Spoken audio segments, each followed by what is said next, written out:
You've been lied to about exclusivity. You think a one-of-one car is rare because it's expensive. You think limited production means importance. You think custom builds exist to celebrate engineering, craftsmanship, or taste. They don't. The rarest cars on Earth aren't rare because of price. They're rare because no one else is allowed near them. Not to see them, not to photograph them, not to talk about them. Sometimes not even to know they exist. Some of the most extreme machines ever created were never unveiled, never reviewed, never driven past strangers, and never meant to be. They weren't designed for admiration. They were designed for exclusion. One owner, one authority, zero witnesses. And once you understand why these cars exist, every limited edition you've ever admired is going to look loud, insecure, and embarrassingly public. Welcome to Horsepower Habits. This channel isn't about horsepower numbers, lap times, or arguing over exhaust notes. Those conversations belong to people still asking for approval. Horsepower Habits is about behavior, about what happens when obsession collides with unlimited resources, and consequences quietly disappear. Because when money stops being a constraint, cars stop being transportation. They stop being passion projects.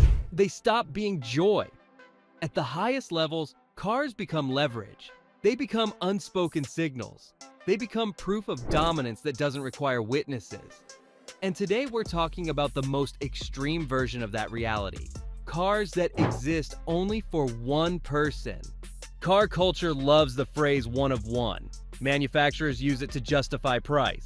Collectors repeat it to inflate status. Auction houses whisper it to manufacture myth. But most so-called one-of-one cars are lies.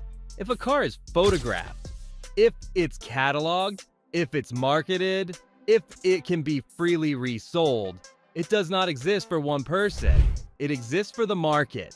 True one-person cars are not products. They are instructions. They are built quietly, discussed in fragments, and documented incompletely on purpose. Because documentation creates exposure. And exposure creates leverage. Rolls-Royce boat tail. Selected, not sold. Rolls-Royce says only 3 boat tails exist. That number is misleading, because what matters isn't how many were built, it's who was allowed to be considered. There was no order form, no public price list, no configuration tool. Rolls-Royce personally selected the buyers. If you had to ask the price, you were already irrelevant. At roughly $28 million each, the boat tail isn't expensive because of materials or engineering. It's expensive because it proves you were chosen. This isn't a car. It's confirmation that the manufacturer answers to you, not the other way around. Bugatti La Voiture Noire, a museum piece with license plates. Bugatti describes La Voiture Noire as a tribute. That's polite language. In reality, it's a one-off resurrection of something the world lost, the Type 57 SC Atlantic. Rebuilt not for history, but for private possession. One unit, roughly $18.7 million. The buyer's identity never officially confirmed. The car appeared once briefly under controlled conditions and then disappeared. No press tour, no road tests, no lifestyle content. This car wasn't designed to be driven often. It was designed to exist, like a private artifact with just enough legality to move through reality when required. A museum piece that answers to one person. Ferrari 250 GTO, ownership is a closed system. Ferrari built 36 250 GTOS. That sounds like a lot, until you understand how ownership works. You don't buy a 250 GTO. You are allowed to possess one. Ferrari still controls who can buy, sell, or trade them privately. Deals happen behind closed doors. Prices exceed $70 million, sometimes far more. If you own one, you don't announce it. You don't need to. The 250 GTO isn't a car anymore. It's a permanent position in automotive hierarchy.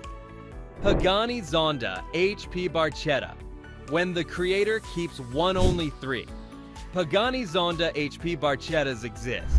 One belongs to Horacio Pagani himself.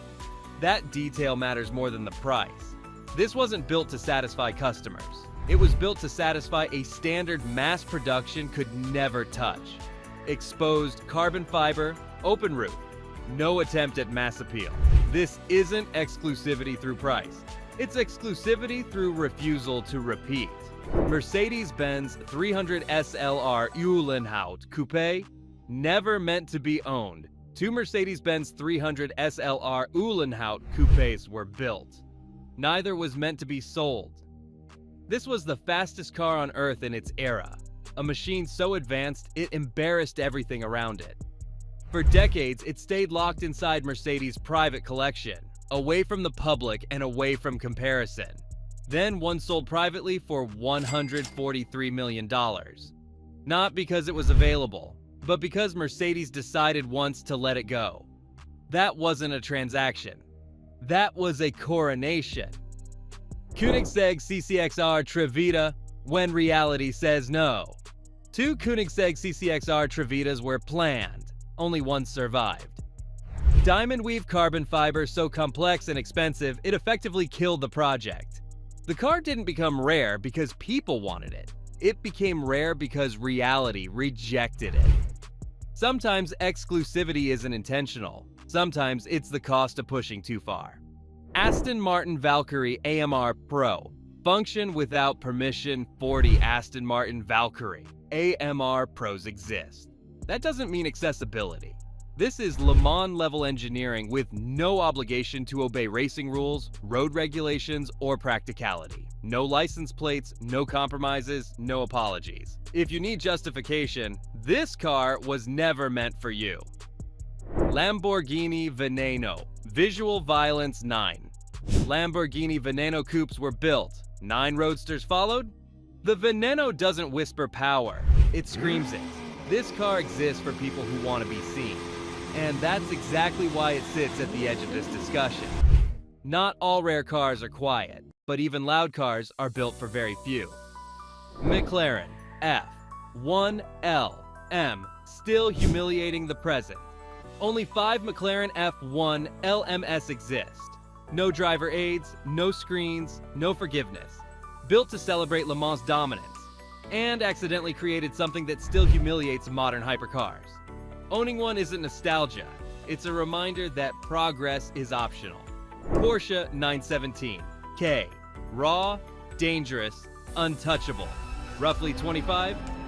Porsche 917Ks exist. That number doesn't matter. These cars are not tame. They are not friendly. They are not democratized. They represent an era when danger was acceptable and dominance was earned. Owning one isn't about driving. It's about custodianship of power. Why many of these cars are never driven. Driving implies utility. Utility implies need. At the highest levels, need is weakness. These cars don't exist to be enjoyed. They exist to confirm that enjoyment is optional. If a car never moves, never starts, never leaves a warehouse, but still fulfills its purpose, then motion was never the point. Dominance was. Here's the part most people don't understand. Manufacturers don't do this for money. They do it for positioning. When a brand builds something that will never be repeated, never be shown, and never be compared, it quietly resets the hierarchy. It tells the world, we can do this, and we don't need your approval. These projects are not about revenue. They're about authority. Stop thinking about cars. Look at the behavior. No announcements, no validation, no need for admiration. The most powerful objects don't need witnesses. They need silence. So here's the only question that matters. If money were irrelevant, if access was guaranteed, if consequences were optional, would you build something incredible and show it to the world? Or would you create something so exclusive, so private, so unreachable that no one could ever prove it existed? That choice is the divider. At lower levels, people display what they own to prove they belong. At the highest levels, people hide what they own to prove they are untouchable.